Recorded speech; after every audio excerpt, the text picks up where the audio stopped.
আসসালামু আলাইকুম সবাইকে। আজকে ছাদ বাগানে দেখেন কারা, কারা এসেছে।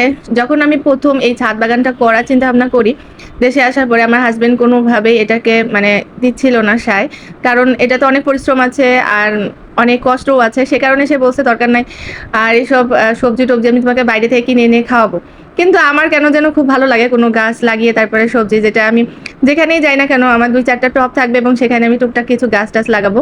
তো আজকে হচ্ছে ছাদের মধ্যে এসে দেখলাম যে ছাদের পরিবেশটা খুবই সুন্দর। যেমন বাতাস ছিল, সবকিছুই খুব ভাল লাগছিল। আর আকাশে ছিল রংধনু, যেটা আমার কাছে ভীষণ ভালো লাগে। তো আমরা হচ্ছে রংধনুটা দেখার জন্য একটু সামনে এগিয়ে গেলাম এবং খুব ভালোই লাগছিল। দেখেন একদম কালারটা ডিপ করে দেখানো হয়েছে, যাতে করে আপনারা স্পষ্টভাবে বুঝতে পারেন। আজকে মম-আপা আমি মিলে ছাদ বাগানের একটু যত্ন করেছি। এখানে যত ওই যে জৈব সার আছে সবগুলো গাছের গোড়ায় দেয়া শেষ এবং ছাদটাকে খুব সুন্দরভাবে পরিষ্কার করা হয়েছে। আর রংধনুটা দেখতেছিলাম। আর রংধনু বা রামধনু বা রংধনু যেটাই বলে না কেন, এটা আমার ভীষণ ভাল লাগে। এই দেখেন ছাদটা পুরো নিট অ্যান্ড ক্লিন করা হয়েছে। আর এইরকম পরিষ্কার থাকলে খুব ভালোই লাগে মানে ছাদে হাঁটতে বা করতে। এখন অবশ্য একটু বালু এনে রাখা হয়েছে ছাদের কিছু কাজের জন্য।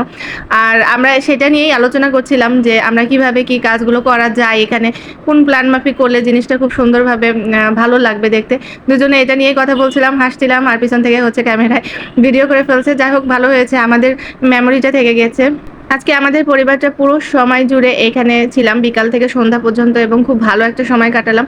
আর ছাদ বাগানে বেশি একটা আপনাদের ভাইয়া আসে না। আর আমি সবসময় বেশি এখানে কাজ করি আর টুকটাক আমার বাচ্চাদেরকেও নিয়ে আসা হয় বিভিন্ন গাছের সবজি উঠাতে বা একটু ঘুরে দেখার জন্য। কিন্তু আপনাদের ভাইয়া খুব কম সময়ের জন্য আসছিল এবং তার কাছে ভীষণ ভালো লেগেছে।